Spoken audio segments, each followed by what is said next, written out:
kuliah perekonomian Indonesia, saya akan menerangkan yaitu rencana aktivitas tutorial. Rencana aktivitas tutorial ini dalam perekonomian Indonesia, dalam capaian pembelajaran, di mana perekonomian Indonesia ini mahasiswa diharapkan mampu menjelaskan kebijakan yang tepat untuk memecahkan berbagai permasalahan dalam perekonomian Indonesia yang memungkinkan mahasiswa untuk dapat memecahkan permasalahan dalam bidang ekonomi dewasa ini.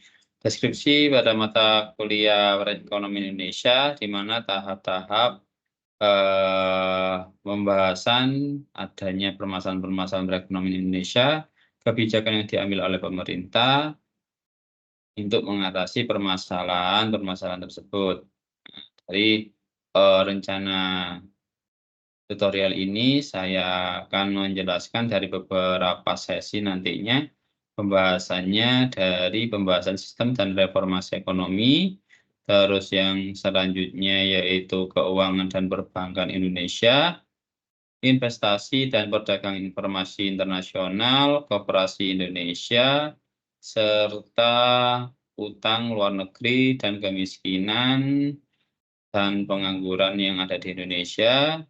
Selanjutnya, otonomi daerah dan pembangunan manusia yang ada di Indonesia, globalisasi, dan krisis ilmu ekonomi ini yang menjadi rancangan aktivitas tutorial pada perekonomian Indonesia. Oke, untuk yang pertama, yaitu saya akan menjelaskan di mana sistem perekonomian yang ada di era sekarang ini atau sistem dan reformasi ekonomi. Pengertian sistem ekonomi, di mana sistem ekonomi adalah cara sebuah negara untuk mengatur jenis produk yang dihasilkan. Penentuan sistem ekonomi dapat dilepas dari ideologi yang diyakini oleh negara. Pada dasarnya, sistem ekonomi dapat dibagi menjadi dua titik ekstrim. Pada perkembangan munculnya sistem ekonomi campuran yang menggabungkan kedua sistem ekonomi sebelumnya. Sistem ekonomi ada beberapa ciri. Sistem ekonomi kapitalis. Ya, sistem ekonomi kapitalis ini dari sudut pandang liberalisme, individualisme, rasionalisme, intelektualisme, materialisme, dan humanisme. Ekonomi kapitalis, ciri-cirinya yang pertama, penjaminan atas hak milik perseorangan. Yang kedua, mementingkan diri sendiri. Yang ketiga, pemberian kebebasan penuh. Yang keempat, persaingan bebas. Yang kelima, harga sebagai penentu. Dan yang terakhir, peran negara minimal.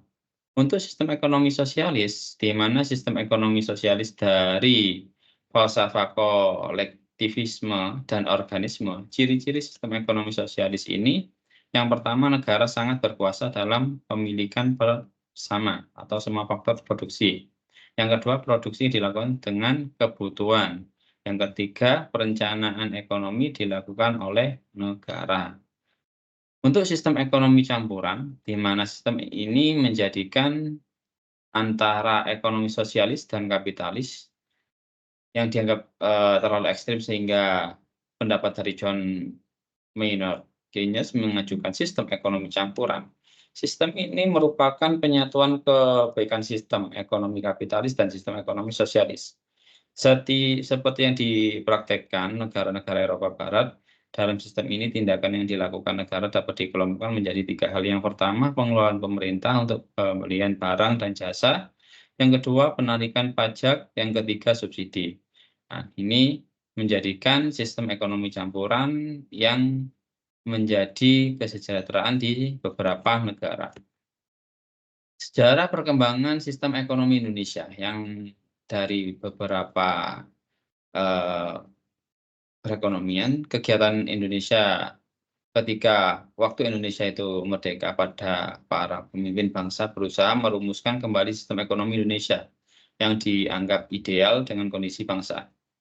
Muhammad Hatta mengemukakan sebuah konsep sistem ekonomi kerakyatan, tetapi karena gejolak politik, maka Indonesia menerapkan sistem ekonomi etatisme atau dominasi negara. Jadi setelah rezim Orde Lama ditumbangkan, pemerintah Orde Baru bersandar pada trilogi pembangunan. yaitu pertumbuhan ekonomi yang tinggi, stabilitas ekonomi, dan pemerataan pembangunan, meskipun pemerintah selalu mengklaim dirinya tidak menerapkan sistem ekonomi kapitalis, tetapi pada praktiknya Indonesia telah melakukan berbagai liberalisme ekonomi yang tidak berpihak pada ekonomi rakyat. Jadi kan secara perkembangan sistem ekonomi Indonesia. Pada perangkat sistem ekonomi dalam Undang-Undang Dasar 1945, sistem ekonomi Indonesia yang dituangkan dalam Undang-Undang Dasar 1945 pasal 33 ayat 1 sampai 3 yang kemudian diamandemen oleh MPR dengan menambah ayat 4 dan 5 yang pertama ekonomi Indonesia yang disusun dengan usaha bersama berdasarkan atas asas kekeluargaan, cabang-cabang produksi yang penting bagi negara yang menguasai hajat hidup orang banyak dikuasai oleh negara. Yang ketiga, bumi dan air dan kelayakan yang terkandung di dalamnya dikuasai oleh negara dan dipergunakan untuk sebesar-besarnya kemakmuran rakyat.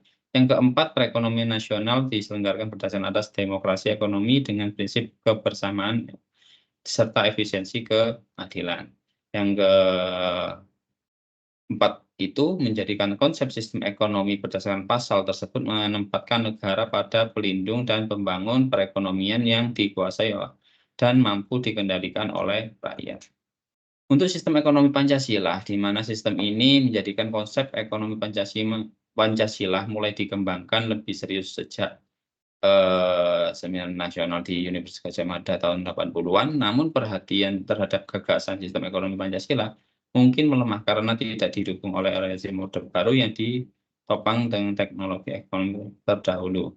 Sistem ekonomi Pancasila sangat terkait dengan ideologi sistem nilai dan sosial budaya masyarakat. Ekonomi Pancasila adalah sistem ekonomi yang mengacu pada sila-sila pada Pancasila yang terwujud dalam 5 landasan ekonomi, yaitu ekonomi moralisme atau berketuhanan, ekonomi kemanusiaan, nasionalisme, ekonomi demokrasi, serta diarahkan untuk mencapai keadilan sosial bagi seluruh rakyat Indonesia yang menjadikan sistem ekonomi Pancasila. Untuk sistem ekonomi kerakyatan, di mana ekonomi kerakyatan menggambarkan ekonomi rakyat tentang pelaku ekonominya. Nah, pada maka perekonomian ini lebih menunjuk pada objek atau situasi.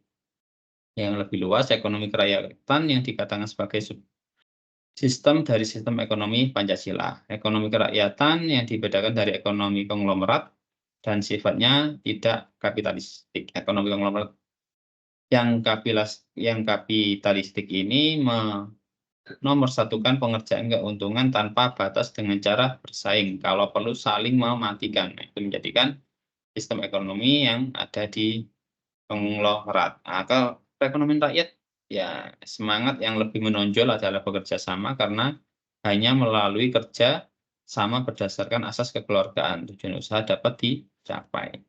Sistem ekonomi kapitalis neoliberal ini menjadikan sistem ekonomi kapitalis yang muncul sejak abad ke-17. Kalau sistem ekonomi kapitalis neoliberal sering kali ditandai dengan globalisasi. Awal tahun 90-an harus pemikiran tentang globalisasi ekonomi.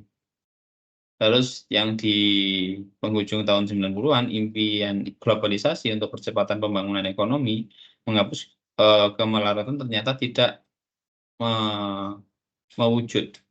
Nah, situasi ini ada justru melahirkan keadaan sebaliknya dan ketimpangan negara kaya miskin dinilai makin besar. Nah, Indonesia dalam sistem ekonomi kapitalis liberal ini melalui kerangka peminjaman utang luar negeri atau pembiayaan pembangunan Indonesia terjebak dalam siklus pembayaran utang yang tiada habisnya. Reformasi ekonomi dari tahun 97 sampai 98, Indonesia mengalami krisis moneter yang membawa perubahan drastis pada perekonomiannya yang ditandai dengan pelemahannya nilai tukar rupiah. Krisis moneter ini tidak hanya terjadi di Indonesia, tetapi juga negara tetangga. Krisis moneter yang dialami oleh Indonesia disebabkan faktor internal dan eksternal. Internal adalah defisit transaksi berjalan Indonesia cenderung membesar dari tahun ke tahun, tingkat akumulasi inflasi Indonesia yang sangat tinggi dan hutang luar negeri Indonesia sangat terlalu banyak. Faktor eksternal yaitu mendorong krisis moneter ya penggerakan finansial di 3 kutub dunia, Amerika Serikat, Eropa, dan Jepang. reformasi ekonomi yang selanjutnya yaitu krisis moneter yang dialami oleh Indonesia disebabkan oleh faktor internal dan eksternal dari terjadinya krisis moneter. Gerakan finansial tiga kutub itu terdapat institusi finansial dari negara dan lembaga keuangan yang memiliki otoritas yang lebih besar daripada negara berkembang dan spekulasi yang mengiringi gejolak finansial global. Indonesia harus melaksanakan reformasi ekonomi antara lain dengan cara memperbaiki fundamental ekonomi yang berkritik tolak pada pemerataan ekonomi, melakukan tindakan tegas dalam membentukkan sistem rules, menciptakan kestabilan politik keamanan, melakukan reformasi institusi, hukum, dan birokrasi, serta melakukan pemutihan utang luar negeri. Oke. Sekian dari saya untuk perekonomian Indonesia ini. Semoga penjelasan yang saya terangkan tadi menjadikan acuan bagi kalian. Semoga dari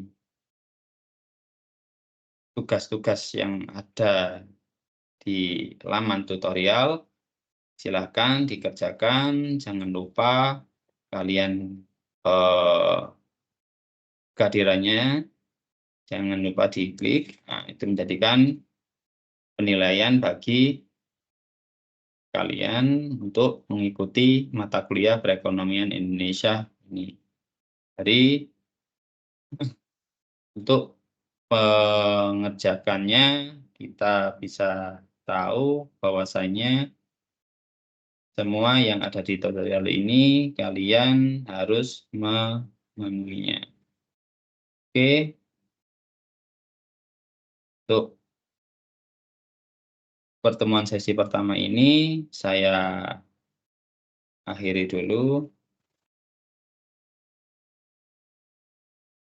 Wassalamualaikum warahmatullahi wabarakatuh.